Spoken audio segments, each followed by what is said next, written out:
Progressivism is another educational philosophy that opposes the essentialist views या वो views जो essentialism hold करता है.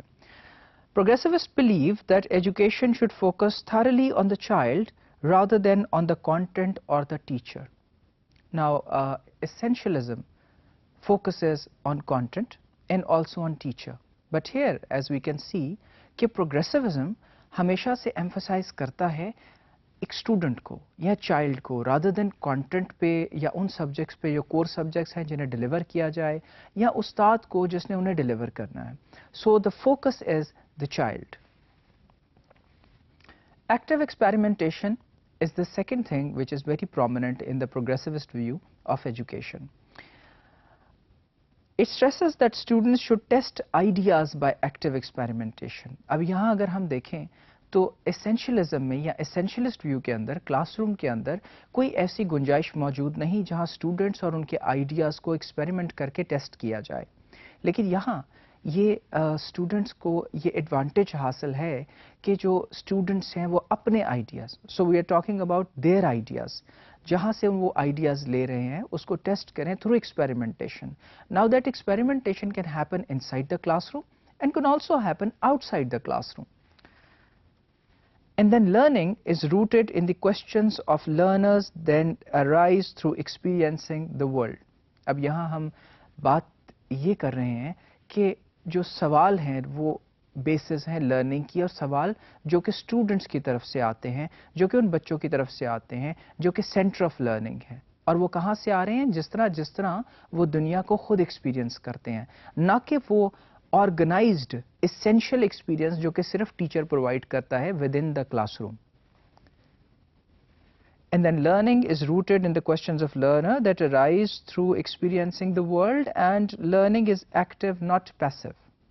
लर्निंग एक एक्टिव फिनोमेना है, पैसिव नहीं है.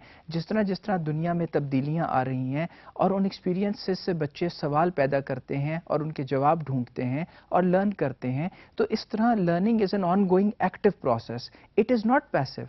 We cannot say that a child sitting idle and silent in a classroom has learned just because the teacher came and delivered the lecture and told whatever he or she knew. इस तरह से learning possible नहीं है according to progressivists.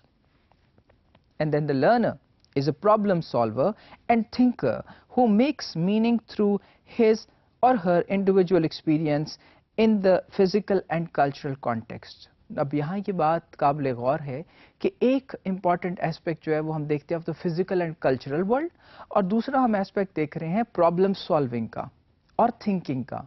तो ये जो दोनों phenomenas हैं, एक तो माशरती दुनिया है, दूसरा सोचना है और फिर हल तलाश करना है चीज़ों का. इसके दरमियान जो लर्नर है वो चाइल्ड है जिसने खुद से इस सारे प्रोसेस को हैंडल करना है और ख़ुद से इन जवाबों को तरतीब देना है और ख़ुद से वज़ा करनी है वो strategies.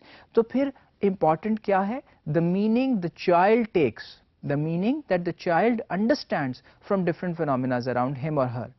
And it is not the way that the teacher decides what are the problems, what is the social life around the child, and yes, he or she has got the answers. तो essentialist view के बरखिलाफ यहाँ student जो है वो again center of problem solving और thinking है. And then the role of the teacher is not someone who is in discipline, someone who would make them do hard work, someone who is in authority, but the teacher provides experiences so that students can learn by doing. उस्ताद का काम सिर्फ experiences को provide करना है ताकि बच्चे उससे कुछ सीख सकें. And curriculum content is derived from students interest and questions. निसाब जो है वो बेस्ड होगा स्टूडेंट्स के सवालात के ऊपर और उनके इंटरेस्ट के ऊपर. और साइंटिफिक मेथड जो है उसको इस्तेमाल किया जाता है प्रोग्रेसिव एजुकेटर्स के साथ, क्योंकि वो चाहते हैं कि स्टूडेंट्स जो हैं वो मैटर को और इवेंट्स को सिस्टमेटिकली स्टडी कर सकें, फर्स्ट हैंड खुद तजुर्बा करें और ख़ुद से उसका एक नतीजा अख्ज़ करें, और इसलिए साइंटिफिक मेथड को एम्प्लॉय किया जाता है.